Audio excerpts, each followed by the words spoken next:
Greetings to the anointed. Don't weep when the drought starts when you expatriate a blessing. Take a moment to process it.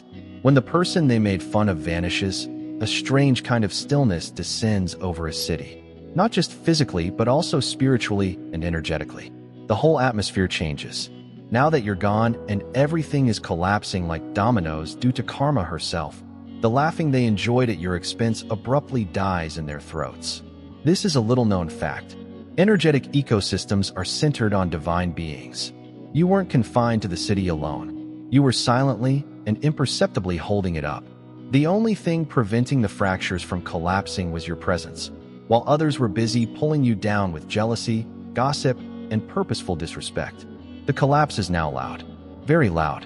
Your name is being circulated like a prophecy that they should never have messed with, from barbershops to back streets, from boardrooms to beds. The identical question is being asked by all of them. The one we ran off, where is it? Was a selected one really pushed away? What did we do, you ask? And the response, it's worse than they thought, I see. You didn't just leave. You went up. You changed. You were impenetrable. They're also starting to realize that they didn't simply make a mistake. A phenomena was botched by them. Hold on tight, because what we're about to show you in this video will expose the true root of the city's disarray. How the individuals who made you feel invisible are now plagued by your absence like a terrible plot twist in a film they created and you departed the set, and why they are spiritually impoverished without you. And just so you know, if you're viewing this with a guilty conscience, be ready. In your soul, the truth is about to do push-ups. Let's get started. First of all, nobody was killed. A gateway to miracles was gone. You were more than a mere visitor to their life. You were a miraculous link, a walking gateway. When you were there, everything went well. Not by chance, either. Peace arrived more easily. There were opportunities. People felt more vibrant, safer, and in harmony. They just performed better when you were there, even if they had no idea why. You didn't need a spotlight or a title. The hard lifting was done by your energy. The insane part, they thought it was background noise since they were so used to you. They believed that blessings came at random. They believed they were the ones who had clarity in their life. It was never about them, however. It had to do with what you were firmly establishing in your soul. During a blackout, you were carrying grace like a generator on your back. They believed you to be too sentimental, too profound, or just lovely. However, all of that depth was supporting atmospheres that were too superficial for them to notice. In group chats, people were whispering about you while you were battling for them spiritually, emotionally, and energetically. You protected them from storms they never even anticipated by fasting, praying, and interceding. Unaware that they were sipping from a heavenly spring they never respected, they fled to you when circumstances became too difficult for them. But they sense your absence today. They sense it spiritually as much as emotionally. Their former calm has turned to anarchy. The good fortune they believed to be inherent has dried up. Relationships are breaking out. Relationships seem meaningless. It seems like every door is shutting. Because you took it with you when you left the portal, the source of flow. It was you. The reality that no one wants to speak out is this. They lost more than simply a decent individual. They were no longer eligible for God's favor. They mismanaged the ship that God sent them, not because He abandoned them. Nothing is changing as they pray now. Trying to reproduce something only you held while pleading for calm and experiencing worry isn't working since that oil was never for sale. They didn't just make a mistake. Their own blessings were obstructed. They are now restless, desperate, and seeking. For you, not for anybody else. And they know it in their hearts. That's why they keep their heads down and your name close at hand. The second is that your absence is far more noticeable than your presence ever was. They had no idea how much weight you were carrying while you were around. It seemed too simple to you. You were the voice of reason, the quiet answer to issues they couldn't even begin to describe, the calm in the midst of their madness. It was your presence, not your might, that kept everything together. You didn't have to demand acknowledgement or raise your voice. Just your energy was keeping everything stable. Additionally, people ignored it, assumed you were just there, and took it for granted since you weren't vocal about it. But the stillness is intolerable now that you're gone. It's not quiet. It's noisy, loud with the echoes of everything they disregarded, loud with anxiety, and loud with uncertainty. They believed you might be replaced. They believed that anybody could do what you accomplished. However, they are now learning. It was more than simply keeping oneself together. You were keeping things together. When someone doesn't whine, continuously seek attention, or retaliate, it's easy to underestimate them. You contributed without boasting. You made the necessary corrections without requesting praise. You identified difficulties and addressed them before they become problems. However, while you're gone, all of the little flames you used to extinguish are exploding, and they lack the means and spiritual power to put an end to it. They believed that without you, everything would be lighter, simpler, and easier to manage. Instead, things began to fall apart as soon as you left. They lost their tranquility. Conflict took the place of the peace you established, and the emotional and spiritual equilibrium you maintained fell apart. These days, people refer to it as stress, misfortune, or just a difficult time. However, they are secretly aware of the reality. In actuality, it was you who silently bore the burden, and now they are being crushed by the weight that has moved onto their shoulders. You didn't go out in style. You did not create a commotion. You just stopped being present. But more harm is being done by your absence than by your presence. They miss you as a stabilizing influence as well as a person. They never recognized me as the anchor. There is no serenity in the stillness you left behind. A scream, a constant reminder that they messed up something wonderful and that the loudness is keeping them awake. Thirdly, they attempted to construct a metropolis without a foundation. Unaware that you were the link that held everything together, they attempted to construct something massive.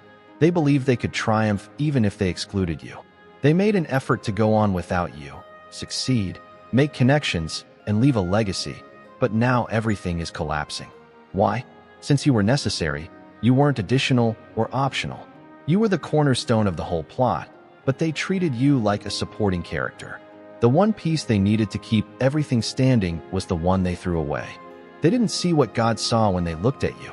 They used your status, your quiet, or the amount of noise you avoided to determine your value. They also thought you didn't belong there since you weren't always pushing yourself to the front. However, some individuals are the light, so they don't need to compete for attention. You were the subdued power, the unseen force, the stabilizing influence that maintained equilibrium. While they were pursuing chaos, you were establishing stability. They constructed their home, but they did not utilize a cornerstone. It wasn't simply that you weren't included. It was failing to recognize who you were. You were more than simply a source of assistance. You were a rock of faith, the kind of strength you didn't shout. It just worked. Power like that doesn't appear in a big way. It consistently appears, and they now really lack that steadiness. Their structures are now fragile. What they believe to be permanent is disintegrating. There are many betrayals in the friendships they attempted to form without you. Their plans are falling apart. The worst aspect is that they have no idea how to repair it since unsteady bits cannot be used to make sturdy things. You were strong. You were grounded. You were the architect of heaven. They also treated you like trash. In retrospect, they are attempting to comprehend why everything seems so precarious.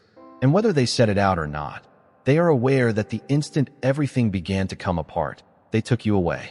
The one thing that could have rescued what they were attempting to construct is now the foundation that they disregarded. But it's too late now. You've moved on. And the collapse they're going through is just the result of throwing away the things that were provided to keep everything together. Fourth, the spirits that formerly guarded you are now obstructing them. Once upon a time, there were unstated advantages to being associated with you. Favor, protection, blessings, and spiritual shielding. They liked such things even if they didn't believe in them. Divine goodness poured into their lives as a result of your presence. Trouble passed them by, and doors opened. It was because you were there that everything fell into place, not because they deserved it. Without uttering a word, you provided miraculous intervention that rescued them more times than they would ever acknowledge, and you were a walking shelter. However, grace should not be misused. It is not possible to control mercy, and the spirits who previously encircled you with compassion and patience have now moved on to justice, which is a new mission. Because of the way they handled you, the same energies that formerly protected them are now aggressively obstructing them. This goes beyond simple karma. The imbalance is being corrected by spiritual law. They believe they could still access what followed you even if they betrayed you. They believe they can defraud you, hinder your development, sap your vitality, and yet be considered spiritually connected. However, that is not how it operates. Free-for-all is not how divine protection works. It doesn't follow manipulation, but alignment. And when they disregarded the vessel that held that power, they went totally out of harmony. They are now listening to quiet while praying. They are now looking for delays and favors. They are now attempting to access blessings that are immobile. The door was shut by the spiritual world, not because God abandoned them. When they joined to you, the gates opened for them, but now they are locked shut. The flow they were used to was gone. They believed the covering would never come off. Raised. Once, the light they were standing in was obscured. This is the result of mistaking divine kindness for weakness. They abused you because you were their point of access. The forces that previously provided them with many opportunities have now reversed the course of events. They can no longer get it right. They must now be kept out. For safety, not retaliation. Protection for your tranquility, your purpose, your journey, and yourself. They sense it, too. Shut out spiritually, looking for solutions. However, they just hear quiet. They aren't being disregarded. They're barred. Fifth, they mistreated prophecy in addition to mishandling you. You were more than simply a kind person. Prophecy crossed their paths. You held an old, appointed quality that had nothing to do with social standing, popularity, or ego. You were a part of a holy, generational divine narrative that extended beyond you. It was no accident that you were in their lives. It was planned. Lessons needed to be learned, for patterns to be broken, and for healing to occur. There was no detour for you. You were fate. However, they handled the assignment as a choice rather than fulfilling it. They missed the spirit, but they saw you through your skin. They missed your knowledge, but they saw your wounds. They missed the magnificent weight you were bearing because they saw that you were available. Furthermore, they did more than just break your heart when they abused, deceived, or ignored you. Their connection with heaven was disrupted. They didn't just treat someone badly. They disrupted a prophecy. Because someone sent by heaven with a mission is more than simply a sister, friend, or lover. They serve as a mirror to reflect reality, a catalyst for awakening, a vessel, and a key to releasing healing in bloodlines. Rejecting that someone is more than simply revolt. It's a disturbance. It has spiritual repercussions that extend much beyond what is visible to the naked eye. They are now dealing with the fallout from that choice. Doors that should have opened are sealed. Confusion is a scourge on relationships that were meant to develop. Calm has given way to unrest. And despite their best efforts, they continue to encounter imperceptible obstacles. Why? Because they got in the way of anything that God was accomplishing. And attempting to change what was written by God is not something that heaven takes lightly. Their actions went beyond treachery or drama. It was sacred timing sabotage. The consequences are now indisputable. It seems like a delay to some of them. Some see it as illness, while others see it as an unrelenting spiritual burden. It's a consequence, not a punishment. The type that results from someone incorrectly touching something they were never supposed to touch. It wasn't enough to love or loathe you. They carelessly blasted by you, a heavenly checkpoint and a turning point in their tale. With or without them, the plot is now self-correcting, and there's a price for that adjustment. Sixth, the version of you they may have known now haunts them. They believe they had time. It's time to experiment with your emotions. It's time to see how patient you are. It's time to push you to the limit and trust that you'll always return. They were spiritually blind, which is why they couldn't see you clearly, not because you weren't dazzling. They evaluated you based on your present chapter without considering how different you will be in the future. And that version is here today. You've changed. You've risen.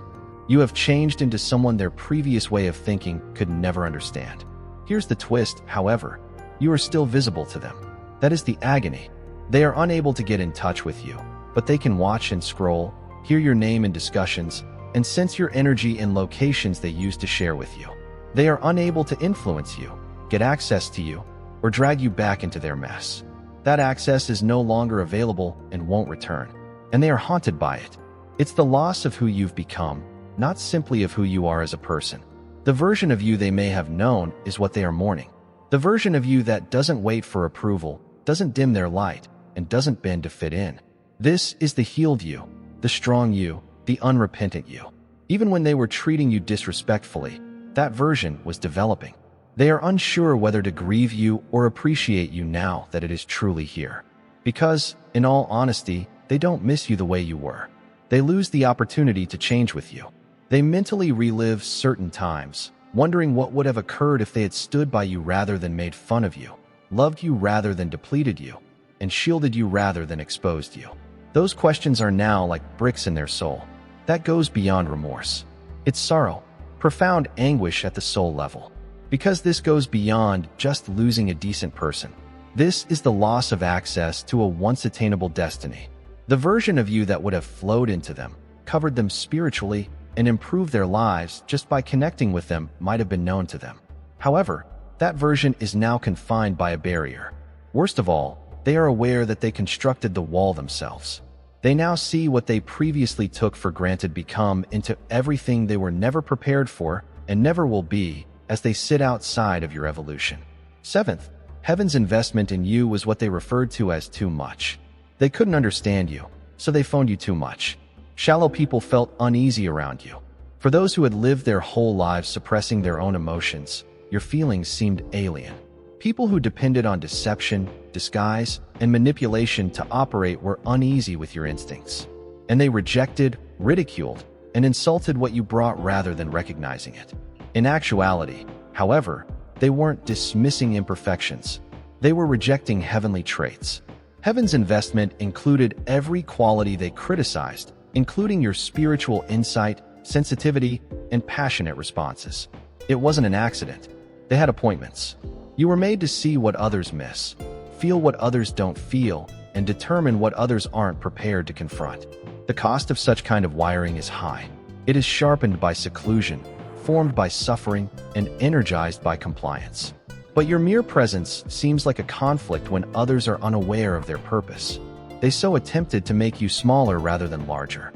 What they derided as overthinking turned out to be prophetic perception, although they were unaware of this. Spiritual sensitivity to invisible atmospheres was what they disregarded as mood swings. That you weren't weak for crying. They were an act of divine liberation. They assumed it was a defect when they saw your light flashing under stress. However, that glimmer marked the start of a fire. They're beginning to understand now that you've moved into alignment. Your route to purpose is illuminated by the exact qualities they rolled their eyes at. Your superpower is now the sensitivity they deemed inappropriate. Now your fuel is the intensity they detested, and the intense feelings they were unable to manage. That's how you relate to the truth. Furthermore, strength comes from the truth. They are currently observing your ascent, recognizing in silence that they weren't just mistaken about you. They were gravely mistaken, because errors don't cost paradise too much. You were never average, as shown by everything they attempted to remove from you. They attempted to cast doubt on you because they were unable to understand that you were selected, marked, and purposed. But shrinking is a thing of the past. What they originally thought was excessive is now the same thing that attracts others to you, creating opportunities and changing environments. You weren't excessive. For their narrow perspective, you were too wonderful. They can now see it at last. However, it is too late to sit at the table that they declined to assist you in building. The eighth number. What you carried is now starving the city that disregarded you. They didn't just ignore you. You were still standing in front of them when they deleted you. You arrived with ideas and brightness, with a voice full of healing and a spirit full of vision. And they brushed it all off as if it were noise. When you told them the truth, they rolled their eyes. Every time your talents pushed them out of their comfort zones, they called you weird, too passionate, or too profound. In an atmosphere that was used to recycling the same lifeless energy, you introduced something unique. And they rejected the new breeze you brought, rather than welcoming it. They made you doubt if it was really worthwhile to express your originality, scoffed at your thoughts, and disregarded your efforts. They were unaware that you weren't attempting to win their approval. To move things, you were sent. However, shame is always the first step towards spiritual starvation. And because of what they disgraced, they are now emotionally and spiritually ravenous and are looking for anything to fill the void that was before you went. The seed they wouldn't water was you. The region is now desolate. They're now frantically searching for the same things you said in passing, the viewpoints they dismissed, the thoughts they felt were excessive, and the wisdom you gave. What you said years ago is being quoted by others. They are supporting movements that seem to align with the goals you outlined. However, they can no longer reach the source of that river, the one they rejected. They believed your speech was superfluous until the room became silent, until the energy changed without you, They didn't think you were there. Before they discovered they had no idea how to make something that could survive without you. They felt your gifts were excessive. The warmth, the flow, and the holy spark you provided are now being attempted to be replicated. Furthermore, it isn't functioning because heaven forbids people from reproducing what they reject at its origin. There is starvation in the city. The bread they threw away was sacrosanct, not because there isn't any food. They spilled sacred water. They disregarded a supernatural presence. They are now painfully realizing that certain individuals are not only valued, but also irreplaceable. One of them was you. And the echo of the well they let run empty is the hunger they are experiencing right now. 9. You are being quoted in private by the same individuals who discredited you. They behaved as if you were invisible and your ideas were unimportant while you were there. As if your understanding were just chatter. They so brazenly ignored you that you began to doubt your own genius. They always seemed perplexed or displeased when you expressed the truth. In actuality, however, they fully understood you. They just refused to acknowledge your superiority. You were on another plane, spiritually, intellectually, and energetically, because they couldn't tolerate someone they underestimated showing that level of clarity. To stay in power, to stroke their egos, to avoid facing the reality that you had the blueprint, they publicly maligned you. But now that you are gone, they are compelled to listen to what you were saying all along because of the quiet you left behind. They are now citing you in rooms that you are not in. Passing off your knowledge as their own, they repeat your words as if they had come up with them. On the basis of the same knowledge they previously mocked, some of them have even constructed platforms. They have a covert mental addiction. Like scripture, they listen to your voice notes, your discussions, and your previous entries. They now make an effort to duplicate what came easily to you. They're putting in extra effort to imitate the echoes after seeing your inventiveness. However, they are unable to duplicate the weight of what you said since it originated from alignment, grief, process, and God, regardless of how many times they repeat it. They are now using cosmetic language without the oil. This is where the irony lies. They're the loudest people in the room now, acting as if it was always theirs, even though they're finally expressing all you attempted to teach them. They're embellishing their fictitious personas with your genuineness. You were the unseen power behind their newly discovered voice, the ghostwriter of their knowledge. They know deep inside, however, so they can't look you in the eye. They wouldn't have had the language to change without you.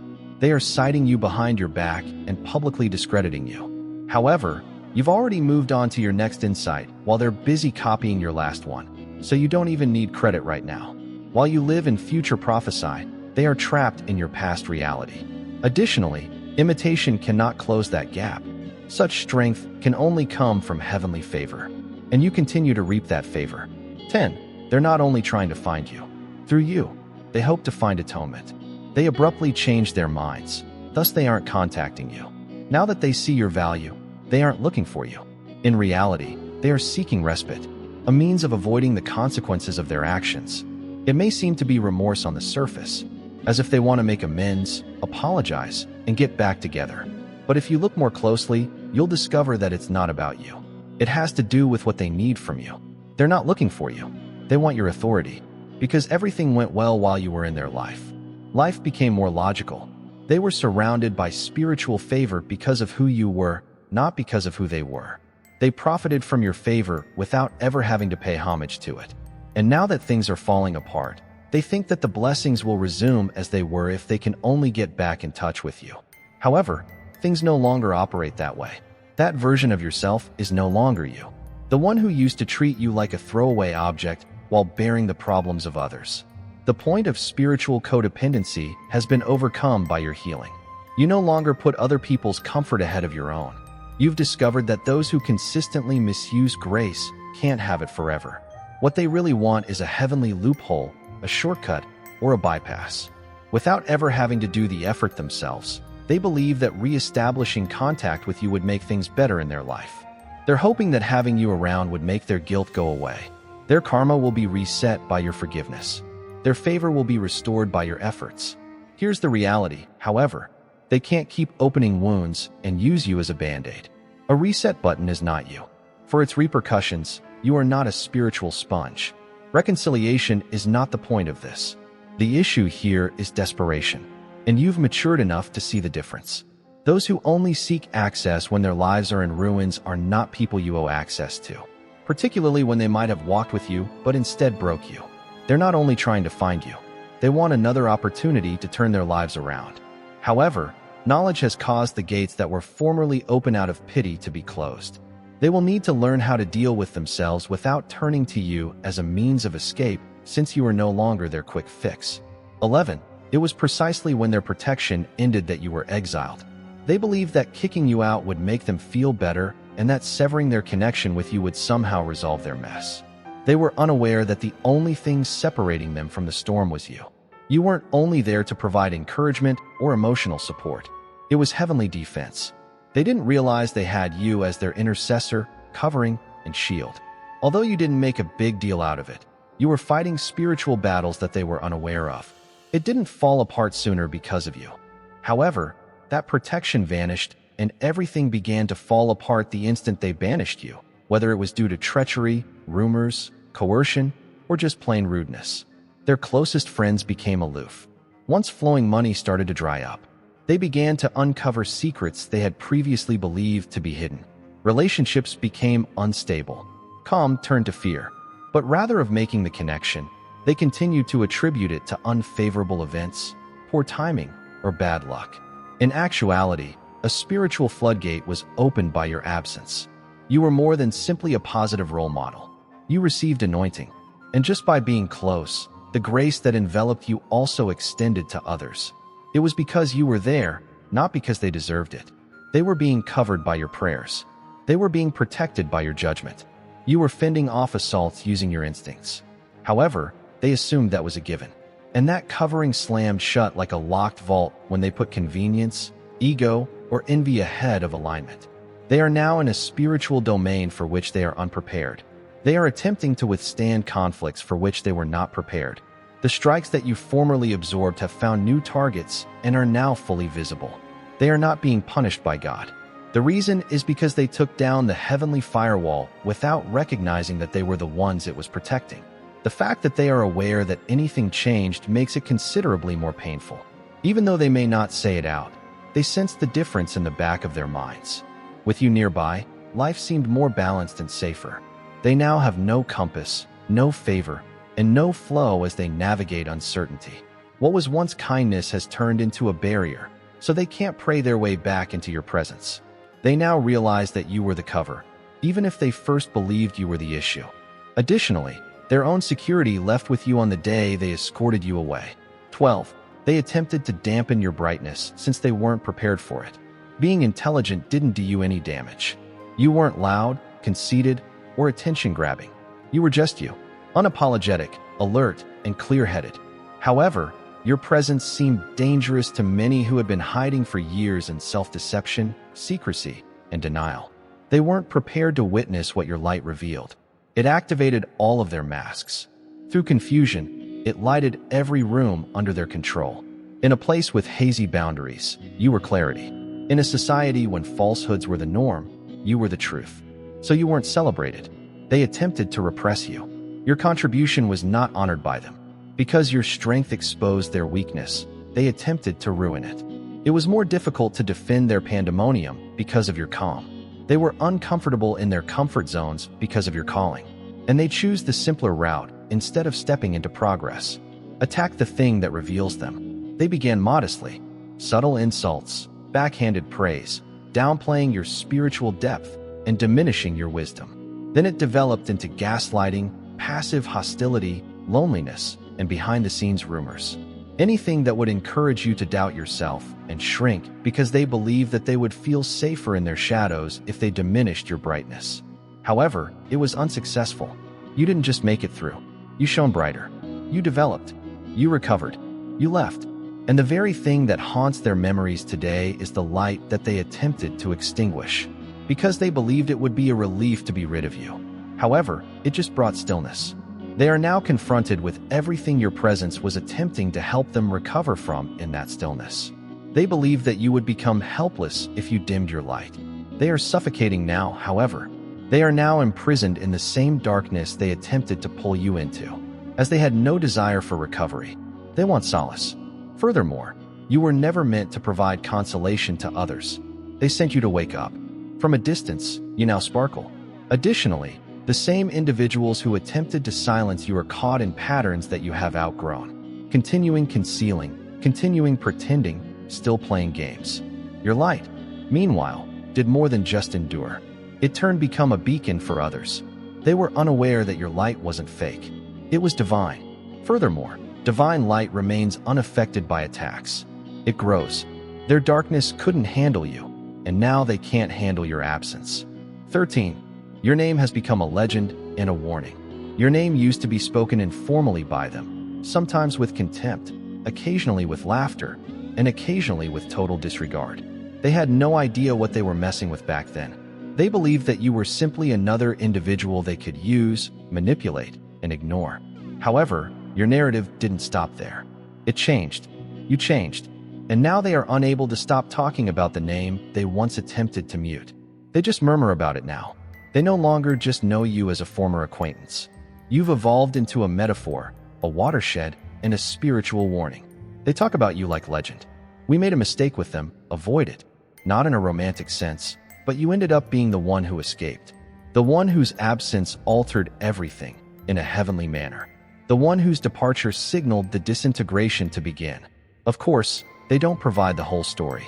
They don't own up to how they mistreated you, undervalued you, and threw you away as if you were trash. They do, however, assert that things were better when they were present. That was something we ought to have done differently, ever since their departure, because they are experiencing consequences rather than simply loss. It's the knowledge that their past no longer uses your name as a placeholder. The basic framework of their classes now incorporates it. You turned into the name that makes people take responsibility, the name that reminds them of their possessions and their shortcomings. And they now have the burden of being the ones who botched brilliance because they never gave you credit while you were there. They wear it in their uneasy looks when your name is spoken and the room becomes silent, in their stillness, in their futile efforts to mimic what you carried with ease. They used to associate your name with someone they believed they could manipulate. It now embodies respect, power, and mystery. You were impenetrable. It is due to progress rather than retaliation. And behind you, growth closed the gate. Your name is now more than just a remembrance. It serves as a memorial and a cautionary tale. Nobody can unlearn this lesson. You didn't just walk away. Their future was marked with your legacy in bright, indelible writing. They will read it again, each time they believe they can manipulate light and avoid the ensuing darkness. 14. They weren't prepared to provide you food. They're pleading with you to feed them now. They were quiet when you needed help. They watched as you were running on empty. All you were asking for was a little empathy, support, and something sincere. However, they emptied you rather than flowing into you. They watched you fall rather than assisting you get to your feet. And you've seen their actual nature throughout those times. Not just in the way they handled you, but also in the ease with which they observed your difficulties. They pretended not to notice that you were intellectually burned out, spiritually weary, and emotionally starved. They dismissed it, cracked jokes, used polite language, or worse, completely cut off contact. They assured themselves that their agony was their issue, that they would recover, and that they were strong enough. Even if they offered you nothing in return, they thought you would always be accessible. However, the fact is that they didn't pass a test from God. They had the chance to feed a selected individual, but they decided to disregard heaven's investment. However, God forbade you from remaining there. Even when no one applauded, you continued. Even when no one checked in, you recovered. You have nothing but passion and scraps to build yourself up. And you're full now. The source is now you. Peace, plenty, clarity, and knowledge abound on your table. Then all of a sudden they're back. This time, however, they are beggars rather than friends or supporters. They now arrive with fake humility, smiles, and praises while attempting to re-establish their connection and seem cool. But hunger is underlying it all. For access, not for a connection. Because they realize that you suddenly possess something they really need, something they never imagined you would have. Additionally, they believe that getting back in touch with you entails getting back in touch with provision. However, they overlook the fact that this version of you retains all of your memories. You recall how empty you felt when you were among individuals who wanted to help but wouldn't do anything. When you were running on fumes, you recall the lonely evenings, the ignored calls, and the indifferent stares. They now want to take a seat at your table, the one they won't assist in building. When you were famished, they weren't prepared to feed you.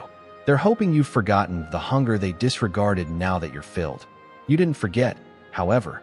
You developed, and now your wisdom is more audible than your kindness. Not everyone who left the table while it was still being set is seated at it.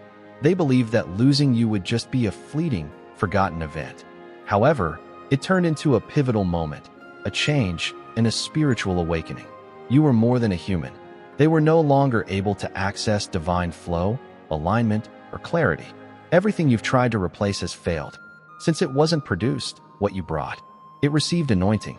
You just wanted to be acknowledged, not worshipped. They now live in the echo of what they might have had and will never have again because they were unable, unwilling, or unable to. You've changed since they threw you out. You have become a person who cannot be reached without intent, touched without consent, or comprehended without spiritual eyes. They used to hide behind your presence. Their consequence now is your absence. The reason the roles have been reversed is not retaliation, but rather the restoration of divine order. You're not furious now, either. You're in agreement. You're not resentful. You're fortunate. Apologies are not what you were waiting for. Your task is there in front of you. Like a legend, let them speak your name. Allow them to lament their previous access. Because you rose, not merely survived. Allow them to experience the quiet. Allow them to want your soul, your light, and your knowledge. It's not mean. It's the end. You are no longer their lesson. The fact that divine favor cannot be taken, copied, or destroyed is shown by you. In light of the fact that what they lost is still growing, proceed without apology. Please don't just scroll away if this letter touched you deeply. Tell others about it. If this film validated your inner feelings, you'll like it. Tell the world that you're not the person they remember by leaving a comment below. You are the person you were always meant to be. Tell someone who needs a reminder that their worth was never determined by who didn't recognize it. Above all, be sure to subscribe to the channel. Become a part of a community that celebrates and acknowledges your brightness. Because we are speaking the truth here. We heal aloud, and we bravely tread on the ground they attempted to bury. You've made a spiritual return. It is prophetic that you are here, and we need your voice. Together, let's develop. May you be blessed.